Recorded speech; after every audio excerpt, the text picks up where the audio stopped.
Bienvenue à toutes et à tous, heureuse de vous retrouver sur cette tranche entretien de Reporter Bénin. Eh bien, je reçois pour vous Isabelle Otchoumare. Elle est auteure du livre Le déséquilibre et sans mener le combat du féminisme. Elle assume un engagement sans condition sur les questions du genre, de l'égalité de la femme qui, selon elle, est la clé de la pérennisation du genre humain. Alors, nous ferons un état de lieu sur la situation des femmes, surtout qu'aujourd'hui, la proposition d'amendement de la Constitution tient compte de la promotion de la femme dans les instances de décision. Bonsoir Isabelle Otchoumare.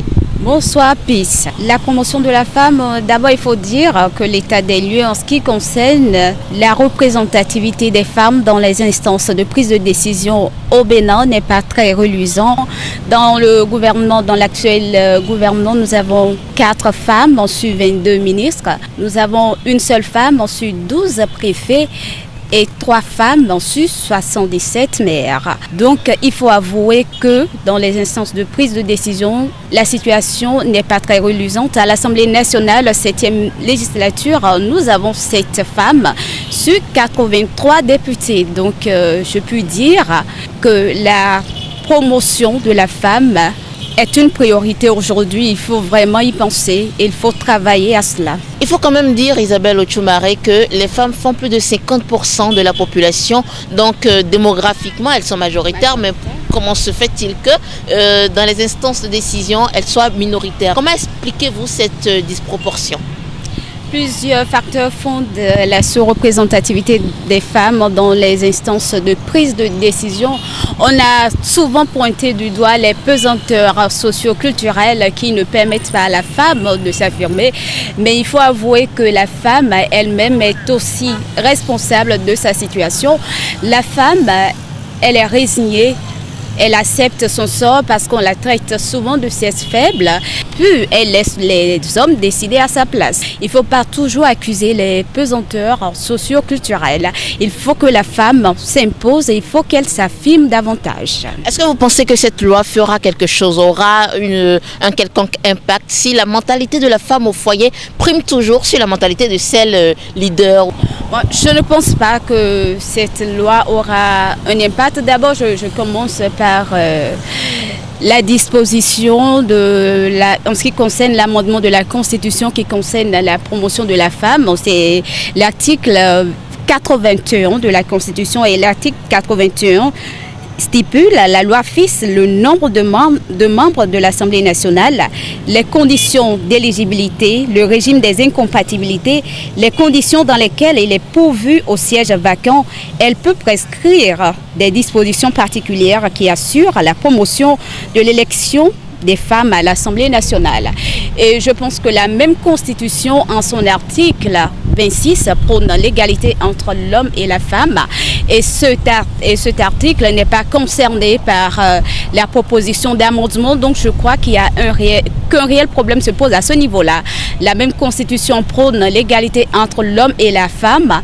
Et on veut amender un article pour dire qu'il faut un quota pour améliorer la représentativité des femmes dans les instances de prise de décision. Il y a comme une contradiction. Il va falloir aussi revoir l'article 26 de la Constitution béninoise du 11 décembre 1990 pour instaurer une discrimination positive à l'égard des femmes. Ok. Alors Isabelle Otchoumare, les sondages ont révélé que les femmes préfèrent voter pour les hommes que pour les femmes.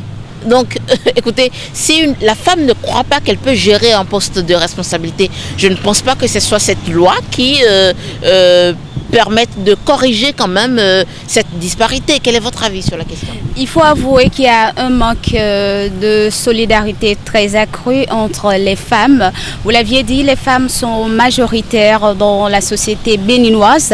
Et si elles décident de voter pour une seule femme, on aura une femme présidente de la République. L'amendement de la Constitution contribue vraiment à l'amélioration du taux de représentativité des femmes.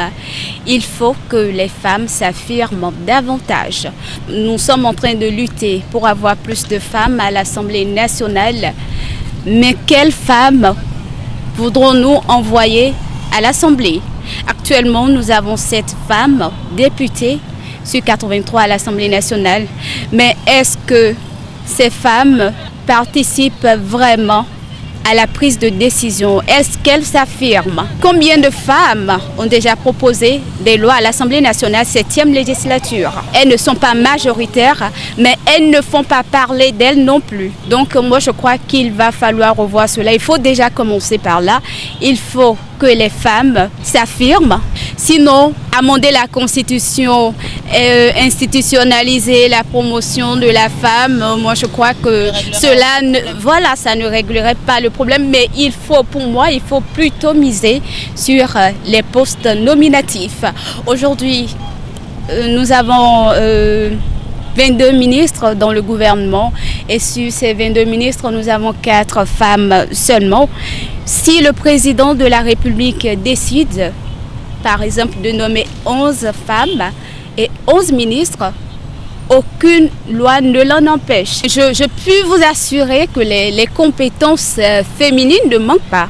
Les compétences, on a assez de compétences féminines aujourd'hui. Moi, je crois que le président de la République a cette capacité de nommer plus de femmes.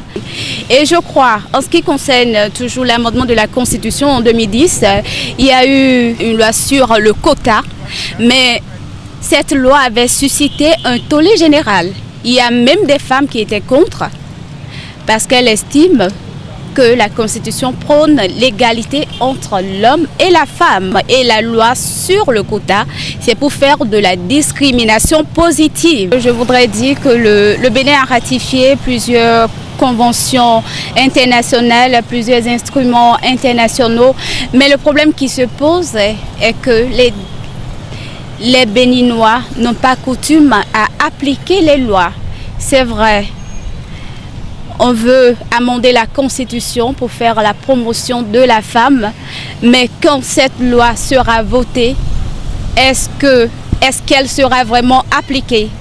Nous avons beaucoup de lois aujourd'hui qui sont favorables à l'égalité homme-femme, mais au niveau de l'application, il y a un problème qui se pose, la mayonnaise peine à prendre. Et voilà, mesdames et messieurs, ce sera tout pour cette tranche entretien sur Reporter Bénin. Isabelle Otioumare, auteure du livre Le Déséquilibre. Elle nous a entretenu sur la promotion des femmes dans les instances de prise de décision. Merci de nous avoir suivis. À la prochaine.